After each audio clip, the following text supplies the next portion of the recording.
Welcome to the HR Empowerment Podcast, where we will uncover strategies and new insights from HR professionals who discuss up-to-date regulations, best practices, and the most pressing topics like diversity and equity, leadership, dealing with difficult situations, and much more that affect your bottom line and business. Thanks for joining us. Welcome back to 5 reasons why company culture is the key to success. We've talked about values. We've talked about offering feedback all the time. We've talked about accountability and trust. And now I want to talk about team unity. We are nothing without our team. I don't care how smart you are. I don't care how hard of a worker you are. We are nothing without our team. Employees who like their manager and their coworkers stay longer. That's it. End of story. Henry S. Miller, who is a management expert, he defined employee engagement as this. It's a desired outcome that occurs when workers feel heightened mental and emotional connection to their jobs, to their managers, to their coworkers, and to their organization and its mission, vision, values, like we discussed. So employee engagement in a company's culture is one of the critical factors that keep people in their current role, while also working to achieve, guess what, the bottom line. This is why team unity is so important. When people are having a hard day and they're about to walk out the door, they can turn to their manager, they can turn to their coworker, they could possibly vent, and then it could turn it back around and say, you know what? I like this company. I like my team. I like my manager. I'm going to stick it out for another day. I'm going to go in tomorrow and I'm going to talk to my manager about my issues. They could only do that, though, if you're having feedback conversations with them all the time and if they trust you. When employees are engaged, it means that they are emotionally attached to their organization, which means they're also willing to put in the extra time, the energy, and the resources to meet their organization's goals. According to a Gallup study, employees who are engaged and thriving are 59% less likely to look for a job with a different company in the next 12 months. Gallup also states that people are unengaged but stay anyway. And so that's a 5 to 10% productivity loss, a potential 7% loss in sales for the company, and a 4% loss in customer satisfaction. You may not think that's a lot, but if you add it to each individual employee, it adds up. We want to retain awesome employees, right? Who have high morale, highly engaged. These awesome employees affect customer service, productivity, and your brand. So even if you have low turnover, that's not always a clue that you have great culture. It could be you're the only organization in the area that this person can work for because of their skills. You haven't fired them yet because you're not holding them accountable or giving them any feedback. Potentially you have great benefits, maybe not great pay or vice versa, and they'd rather stick it out and be miserable and do the bare minimum of the job rather than leave and find a new job. And it's going to be okay with them because they haven't been told otherwise that they are unengaged or ineffective. When employees are connected to their company culture, and it's a positive company culture, employee productivity increases by 20 to 25%. And this was a study done by Inc. 54% of employees said that strong sense of community, so they're awesome coworkers who celebrate milestones together. They have a common mission, vision, and values. They said that strong sense of community kept them at the company that was in their best interest longer. That's a study from Gusto. It's clear through all these studies, and I can go on and on with studies, but it's clear that sales, customer service, and productivity are directly related to employee retention as well as recognition. So this is why we need to make sure your team has unity. How do you keep your employees engaged? And how do you keep them liking being on your team? You need to give them a purpose by connecting and driving the entire team to your vision, mission, and purpose. And your vision, mission, and purpose has to align with the overall organization's. This isn't new. You've heard this before. But so many companies just forget to do this, or they simply choose to not make it a priority. We need to engage them, make them feel that they are a part of an awesome team and that they belong and that mistakes are going to be forgiven and we're going to learn from them. And then we need to prepare them for success of the next level, empower them to succeed, and remember, get out of their way. This is easier said than done. It does require a lot of training, a lot of development, which, let's face it, no one has time for. And in most cases, nobody has the budget for. Well, I'm telling you right now, if you cannot train and develop them, then at a minimum, you need to be providing your employees with regular feedback and one-on-one coaching. I'm also here to tell you, if you're not willing to train and develop employees, they're not going to be in your organization a long haul. They're going to be there long enough to get the experience so that they can get a job somewhere else. And if you're okay with that's okay. A lot of companies are training grounds for other companies. But why wouldn't you want to keep them longer by offering training and development? And it is expensive. It is not cheap. Remember that your employees are whole human beings with life and responsibilities outside of work. Now more than ever, I think we've realized this. It's always been that way. Even the folks that are single without any kids, they still have a life and responsibilities outside of work. We cannot be forcing or mandating people to work long hours, weird hours, and interrupting with their life. The old way used to be, you'll do as I say, and these are the hours you're going to work. Now, in the year 2022, people aren't standing for that anymore. They want to spend time with their family and their friends. You need to learn in this sense of team unity to be flexible and be kind, yet be consistent with how you treat every employee, because consistency is going to, first of all, build trust, but second of all, it is going to keep you out of court for any kind of discrimination claims.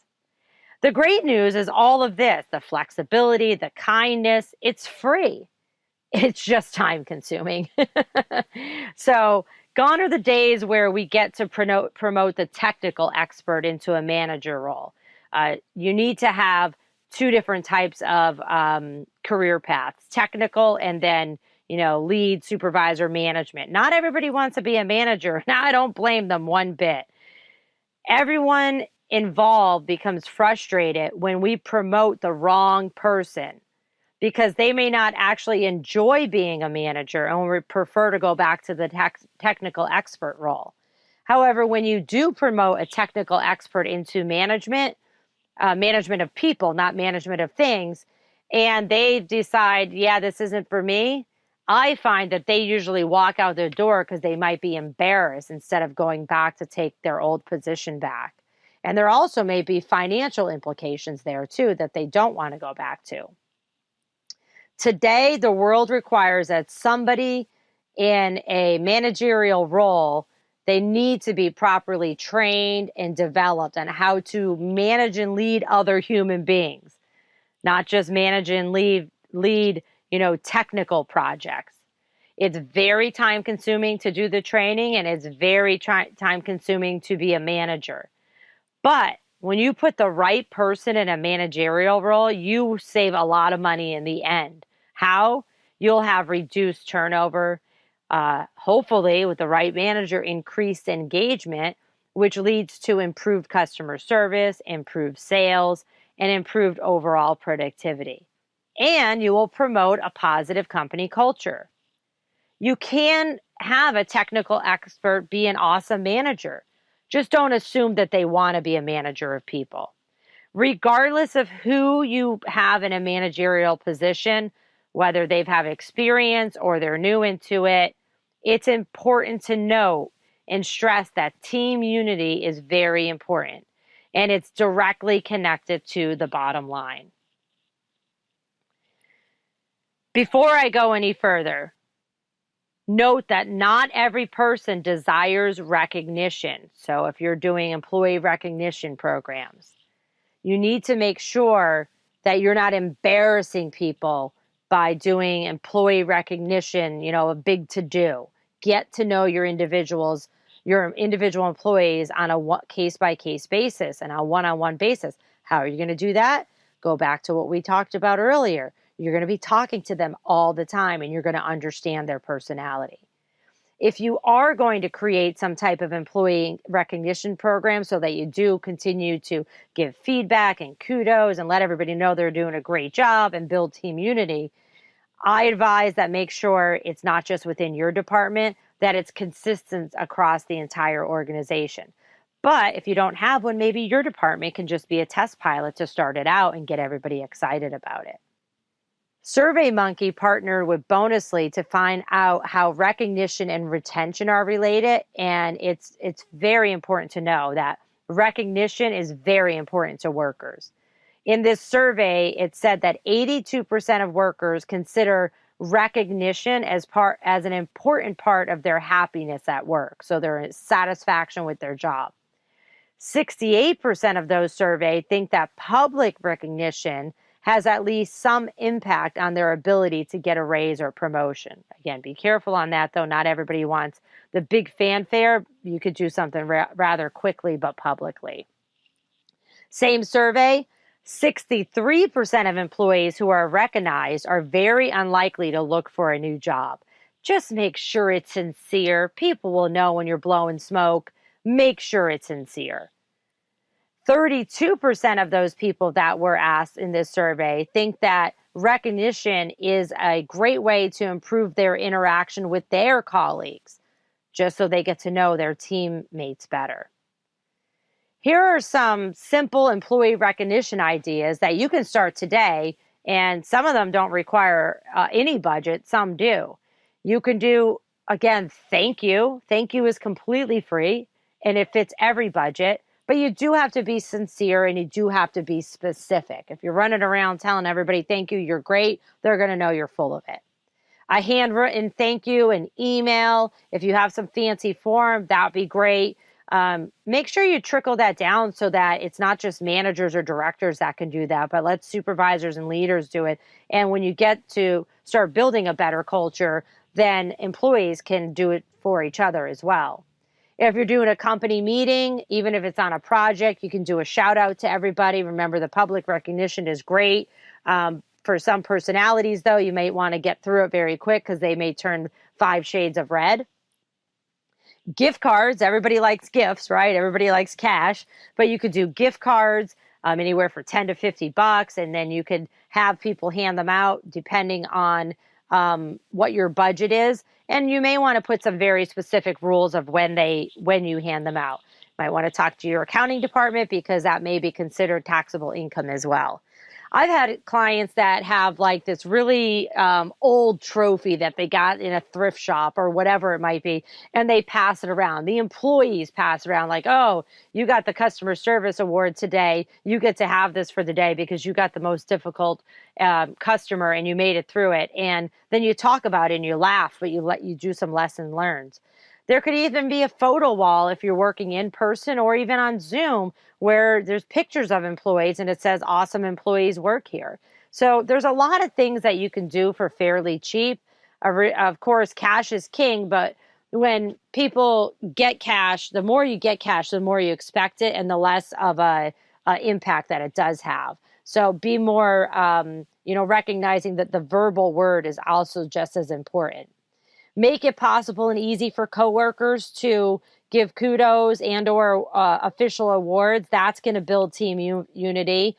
And, you want to make sure that, regarding supervisor kudos, you would be surprised what leadership can uncover by the recognition given or not given by supervisors. So if somebody in HR or maybe in your team is tracking like who gets the kudos and what supervisors give it to who, you could uncover some discriminatory practices or just some opportunity for training and development in your organization or in your department. So how do you get started with building this team unity? Again, I would 100% start with simple recognition ideas, getting to know each other, maybe a simple email or a document that anybody could submit recognition information to, and make sure that it's very specific so that we could figure out who is it from and who is it to, and make sure we rule out any type of favoritism as well. Why bother with doing all this? Listen, engaged employees are productive employees who not only stay with your organization longer, but they're also more effective and productive than non-engaged employees who don't leave. Above all, engaged, productive, satisfied employees who like their team are going to be much more likely to recommend their friends to come work for them. This is a win-win for retention and attraction. Thank you for joining the HR Empowerment Podcast, brought to you by Aurora Training Advantage. We hope you've gained new insight and strategies to navigate the HR profession. We look forward to you joining us again on the HR Empowerment Podcast.